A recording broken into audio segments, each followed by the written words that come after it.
as you can see that in our last video we started talking about the Zwitter ionic structure. Before I start again the details telling you the structure, again once more I will tell you the definition that it is what it is. It is a compound or molecule with no overall electric charge but contains separated parts which are positively and negatively charged.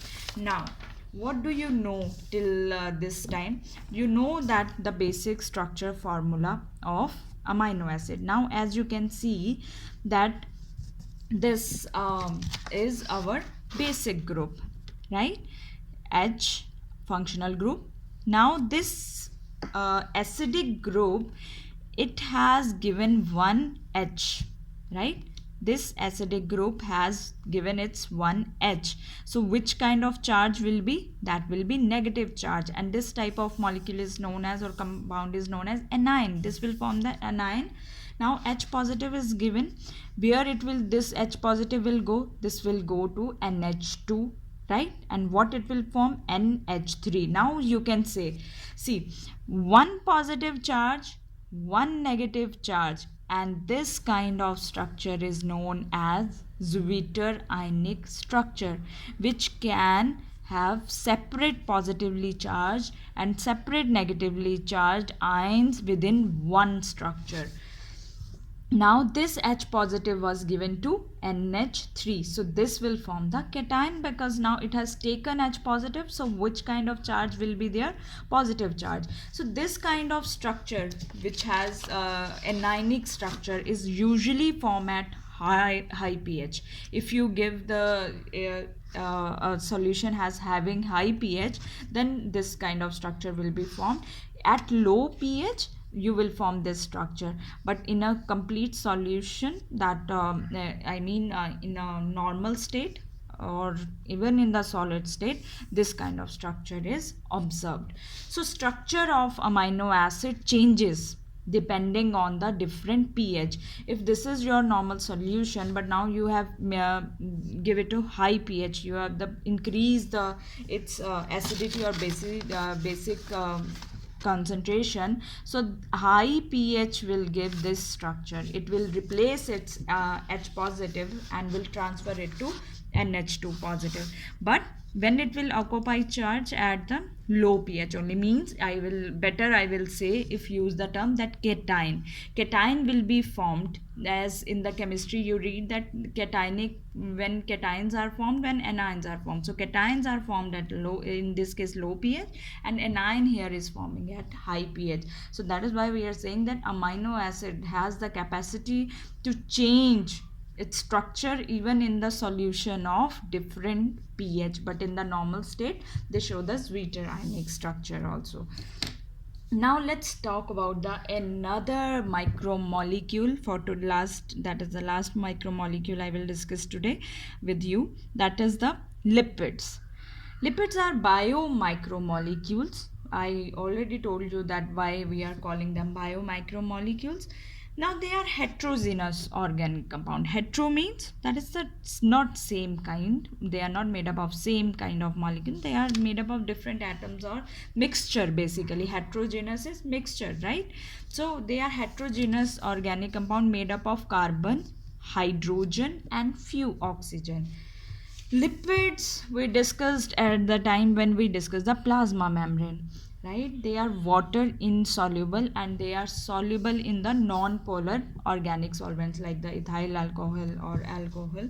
They are not soluble in water specifically.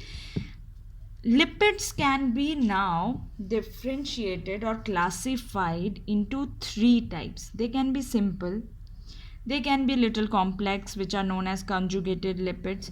They can be lipid derivatives. But I'm not going to teach you in the detail of conjugated and lipid derivatives, because in our NCERT they have discussed about the mostly simple lipids. So we will stick on that only. So simple lipids. Simple lipids. What are lipids? First of all, we always say lipids are oils, fats. We use these terms when we define lipids, but as now you need to be very clear, very specific about the definition of lipids, that they are esters of fatty acids and alcohol or glycerol. Means there is going to now a chain of fatty acids and attached with the group of alcohol. Simple lipids, they are called true fats or neutral lipids. Now let's show their formula. They have functional group attached with their COOH, right? R group can be methyl, it can be ethyl, or it can be any CH2 with 1 to 19 carbons. It means it is a long chains of functional group. They form the lipids. They can be simple one, methyl only attached to there, or they can be ethyl attached to them. But if like 19 carbons or 18 carbons are attached, they are going to form a long chain of fatty acids. So that is the general formula of fatty acids, right? Now a glycerol formula we are going to discuss later, but this is the esters. So this R group can be methyl, this can be ethyl, this can be CH2 with the number of carbon groups. Now example of fatty acid is palmitic acid. So I discussed the general formula of fatty acid. Why we are discussing fatty acid? Because lipids are what? Lipids are esters of fatty acids and glycerol. First you need to know about fatty acid, only then we can form the our lipids, right? So this is the general formula of fatty acid. So what we are attaching to them, I told you that CH2 with the numerous carbon atoms. So this is the one example. As you can see, there is the 14, that is the group. CH2 is 14 in number, so that is going to attach with the COH. So this kind of acid is the palmitic acid. Long chain of hydrocarbon, 14 number is very much. Now fatty acids can be further divided into saturated or unsaturated. Saturated means single bonds. You can observe only, or in this complete chain, only single bonds. It's CH2 CH2 CH2 means CH3 CH2 CH2 CH2. So all they are connected with the single bonds. But if fatty acids, they have double or triple bonds in their carbon chain, those are called unsaturated fatty acids. Single bonds, saturated ones. Unsaturated, double or triple bonds. Example is, you can easily write down the palmitic acid. Palmitic acid is the linear one with the single carbon atom, and unsaturated, which is little complex with the two or three double bonds, that is the basically two or three bonds, that is the linoleic acid. It is found in, palmitic acid is found in animals, and linoleic acid is found in plants. Now as I told you, this is, we discussed about the fatty acids. And what are lipids? Lipids are esters of fatty acids, and they are alcohol or glycerol. So what is glycerol? It is a simple liquid which is trihydroxypropane.